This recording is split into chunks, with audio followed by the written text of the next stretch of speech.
ಪಿತನ ಸುತನ ಮತ್ತು ಪವಿತ್ರಾತ್ಮರ ನಾಮದಲ್ಲಿ ಆಮೆನ್. ಕೆಂಪು ಸಮುದ್ರ ದಾಟುವಾಗ ದಾರಿ ಮಾಡಿದೆ, ವೈರಿಗಳ ಸೈನ್ಯವನ್ನು ನಾಶ ಮಾಡಿದೆ. ಕೆಂಪು ಸಮುದ್ರ ದಾಟುವಾಗ ದಾರಿ ಮಾಡಿದೆ, ವೈರಿಗಳ ಸೈನ್ಯವನ್ನು ನಾಶ ಮಾಡಿದೆ.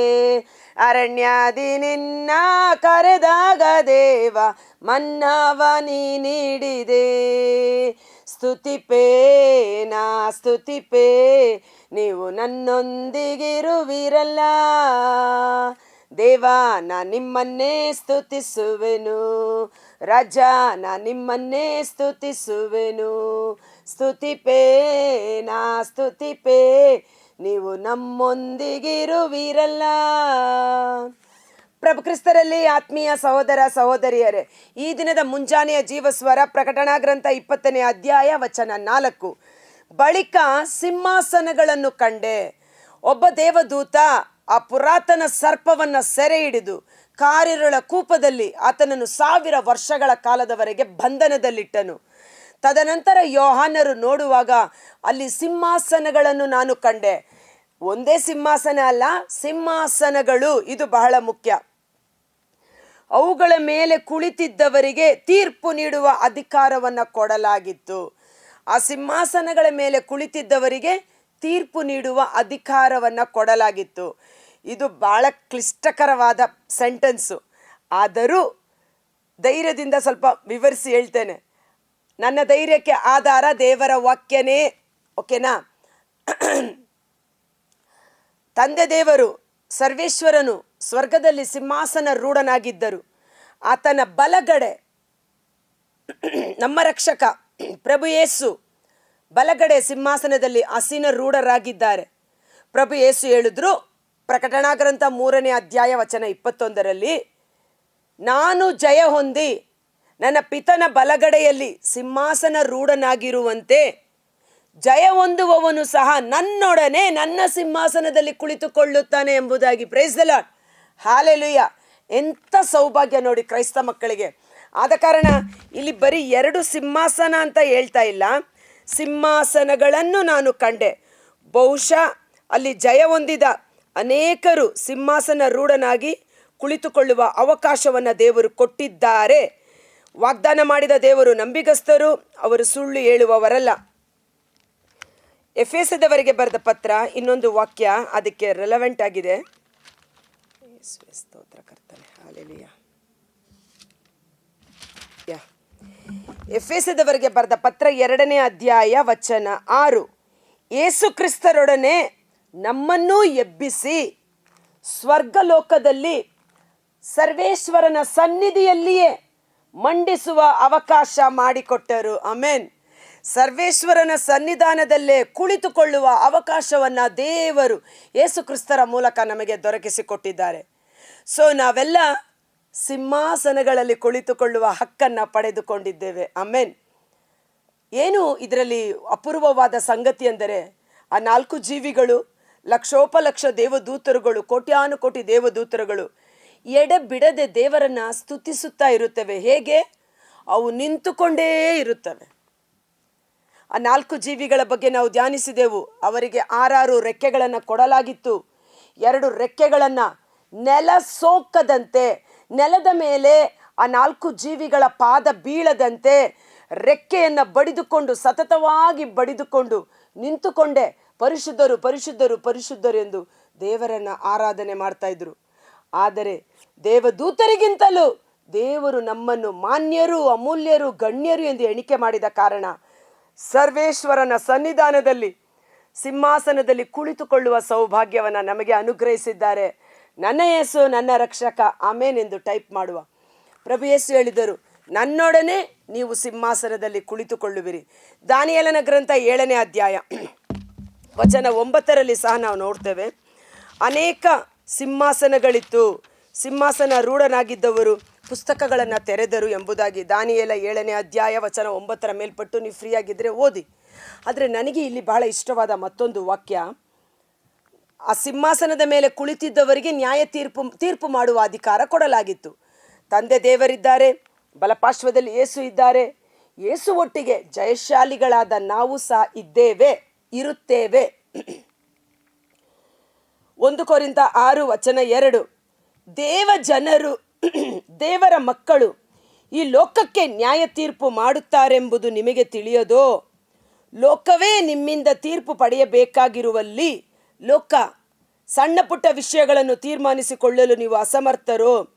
ದೇವದೂತರಿಗೂ ನಾವು ನ್ಯಾಯ ತೀರ್ಪು ಮಾಡುವೆವೆಂದು ನಿಮಗೆ ತಿಳಿಯದೋ? ನೋಡಿ, ತೀರ್ಪು ಮಾಡುವ ಅಧಿಕಾರ ಯೇಸು ಕ್ರಿಸ್ತರ ಮುಖಾಂತರ.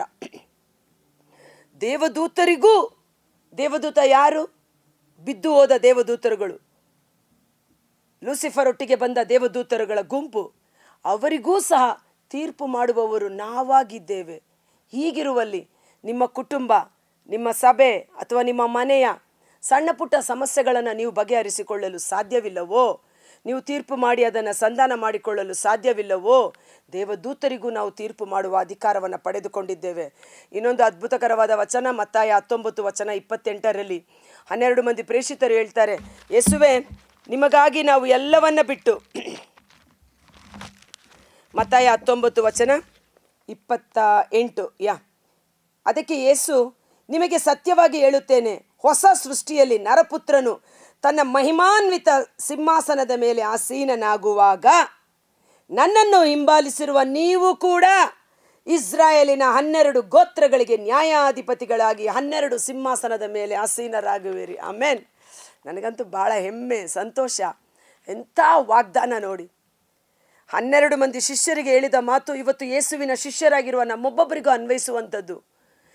ಇಸ್ರಾಯೇಲಿನ 12 ಗೋತ್ರಗಳಿಗೆ ನೀವು ನ್ಯಾಯ ತೀರ್ಪು ನೀಡುವ ರೀತಿಯಲ್ಲಿ ಸಿಂಹಾಸನದಲ್ಲಿ ಅಧಿಕಾರ ಸ್ಥಾನದಲ್ಲಿ ಕುಳಿತುಕೊಳ್ಳುವಿರಿ ಎಂಬುದಾಗಿ. ಸೊ ಆದ ಕಾರಣ ಈ ವಚನದಲ್ಲಿ ನೋಡಿದೆವು, ಅಲ್ಲಿ ಸಿಂಹಾಸನಗಳ ಮೇಲೆ ಕುಳಿತಿದ್ದವನು ಅಂತ ಒಬ್ರಿಗೆ ಹೇಳ್ತಾ ಇಲ್ಲ, ಕುಳಿತಿದ್ದವರು ಪ್ಲೂರಲ್, ಬಹುವಚನ. ಅವರಿಗೆ ತೀರ್ಪು ಕೊಡುವ ಅಧಿಕಾರವನ್ನು ಕೊಡಲಾಯಿತು. ಇದಲ್ಲದೆ ಕ್ರಿಸ್ತೇಸುವಿನ ಪರವಾಗಿ ಸಾಕ್ಷಿ ಕೊಟ್ಟು ದೇವರ ವಾಕ್ಯದ ಪ್ರಚಾರಕ್ಕಾಗಿ ತಲೆತೆತ್ತ ಜೀವಾತ್ಮಗಳನ್ನು ಕಂಡೆ. ಯೇಸುವಿಗಾಗಿ ಲೋಕದಲ್ಲಿ ಪ್ರಾಣವನ್ನು ಕೊಟ್ಟ ಜೀವಾತ್ಮಗಳು ದೇವರ ವಾಕ್ಯವನ್ನು ಸಾರಿದುದರಿಂದಲೂ ಯೇಸುವಿಗೆ ಸಾಕ್ಷಿಯಾಗಿ ಜೀವನ ನಡೆಸುವುದರಿಂದಲೂ ಜನರಿಂದ ಕೊಲ್ಲಲ್ಪಟ್ಟು ರಕ್ತ ಸುರಿಸಿದ ಪರಿಶುದ್ಧರ ಸಮೂಹ, ರಕ್ತ ಸಾಕ್ಷಿಗಳ ಸಮೂಹ, ಸ್ವರ್ಗೀಯ ನಿವಾಸಿಗಳ ಸಮೂಹ. ದೇವರ ವಾಕ್ಯ ಹೇಳುತ್ತೆ, ಇಬ್ರಿಯರಿಗೆ ಬರೆದ ಪತ್ರ 12:22 ಆದ ಕಾರಣ ಸ್ವರ್ಗ ನಿವಾಸಿಗಳ ಬಗ್ಗೆ ನಾವು ಮಾತನಾಡಲು ಯೋಗ್ಯರೇ ಅಲ್ಲ. ನಮಗೆ ಸ್ವರ್ಗ ನಿವಾಸಿಗಳ ಕುರಿತು ದೂಷಣೆಯ ಮಾತುಗಳನ್ನು ಮಾತನಾಡಬೇಡಿ. ಈಗ ನಾವು ಸಂತರುಗಳು ಅಂತ ಹೇಳ್ತೀವಿ, ಕೆಲವರು ಅದನ್ನು ನಂಬೋದಿಲ್ಲ. ಆದರೆ ಸ್ವರ್ಗ ನಿವಾಸಿಗಳ ಬಗ್ಗೆ ದೂಷಣೆಯ ಮಾತುಗಳನ್ನು ನಾವು ಆಡಬಾರದು.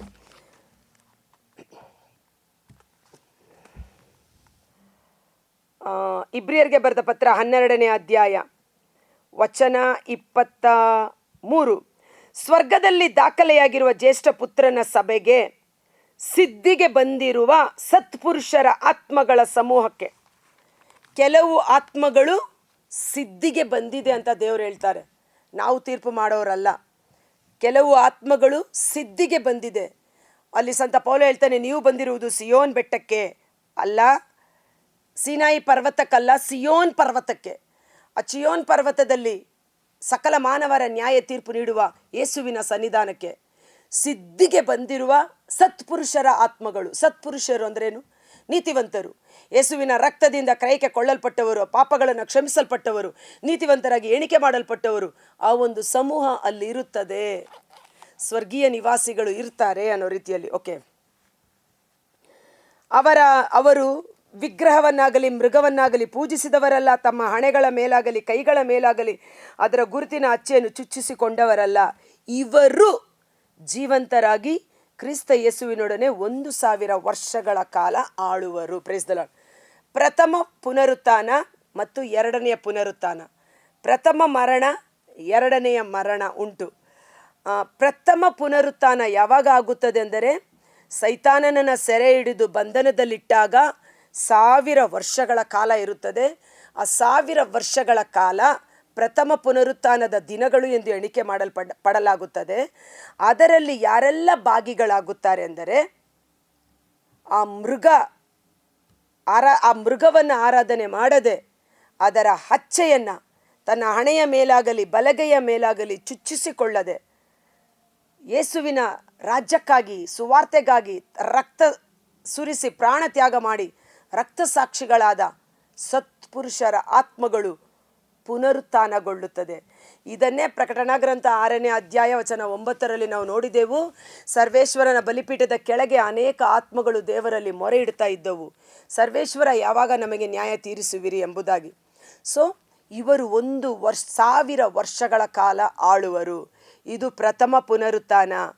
ಇದರಲ್ಲಿ ಈ ರ್ಯಾಪ್ಚರ್ ಅಂತ ಜೀವಂತವಾಗಿ ಸಹ ಕೆಲವರು ಹೋಗುವ ಸಂದರ್ಭ ಉಂಟು.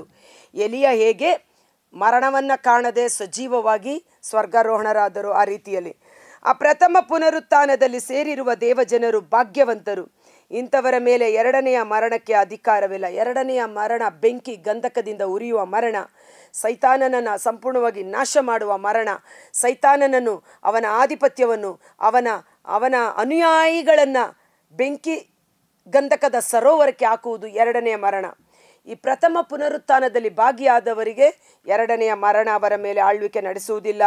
ಅವರು ದೇವರಿಗೂ ಕ್ರಿಸ್ತ ಯೇಸುವಿಗೂ ಯಾಜಕರಾಗಿ ಸೇವೆ ಸಲ್ಲಿಸುವರು.